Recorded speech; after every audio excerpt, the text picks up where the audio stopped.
So now we can talk about the fun stuff.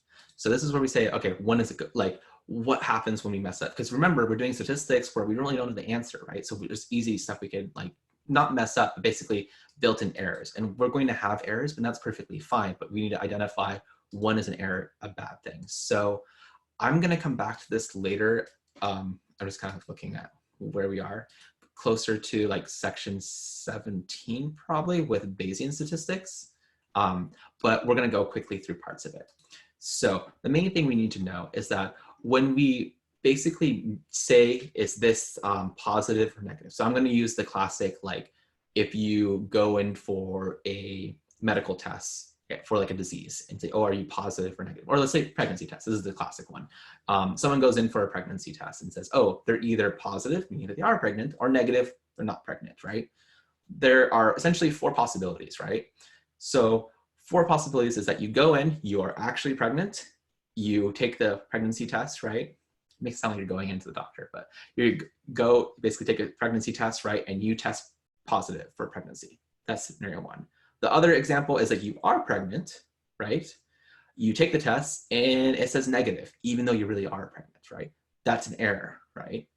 The other situation is we have, what's it called? You are not pregnant, you go in and it says you're pregnant. And then, you know, depending how you're feeling, like, oh my gosh, and then you find out, oh, you're not actually pregnant. So that's another error, right? And the 4th kind is that you're not pregnant, you take the test and it says, oh, you're not pregnant. And you're like, oh, cool, that's correct. So basically out of those 4 situations, 2 of them are correct. Other 2, we call them as errors, right? So I guess technically it's like 2 of them, whatever. But those 2 are actual errors, right? And so we actually classify those as type 1 errors or type 2 errors or false positives or false negatives, okay? And so I'm gonna kind of scroll through here. We'll go back to this eventually. False positives, which is usually called type 1, okay? And this is where actually alpha is. So type 1 error basically saying it's a false positive, where we say it's positive, but it's really not, right? So alpha, remember, kind of is our significance level. We say 0.05, right? It's usually our significance. It means that 5% of the time we are going to say it's significant, even though it's not. It's a false positive, okay? That's our type 1 error, okay? Our false negatives, type 2 errors, this is actually denoted by something called beta. Kind of makes sense now, right? I don't know if you guys know the Greek alphabet, but like Greek alphabet, alpha is the beginning, right? The alphabet, beta is the second one. So type 1, alpha, type 2, beta. Yeah, it's all coming together, right? So basically the idea here is that our false negatives is when we say we should have said it's significant, but we didn't, right? So this can happen well. And then people ask me at this point, it's like, well, which one do we care about? And it turns out it just depends on the situation.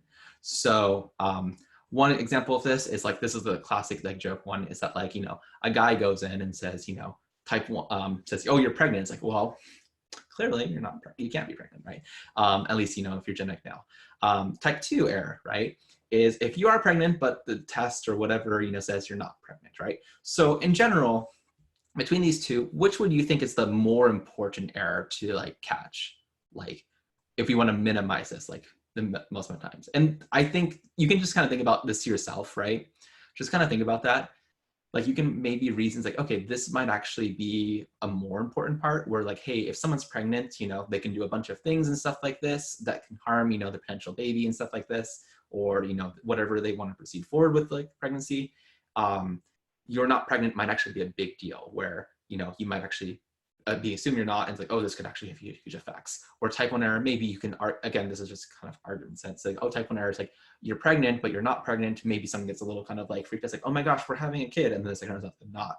Now, not that there's any harm, like there's no harm in this.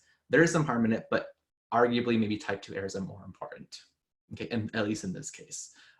Sometimes it can be the reverse too, where basically, let's say, for example, type 1 error, like you take a medical test and it says, oh, you should get your arm chopped off or amputated to help prevent this disease coming through. And they say, oh, you have this disease. They chop off your arm and you're like, ooh, turns out you don't have that disease. Like, my bad. That could be arguably like worse, right? So this is where this type 1 error and type 2 error can actually make a difference. Obviously I made a really extreme example, but I get the point. Okay. So we're going to come back to this later. So any questions on type 1 error versus type 2 error? alpha versus beta. Pretty good. Cool, cool.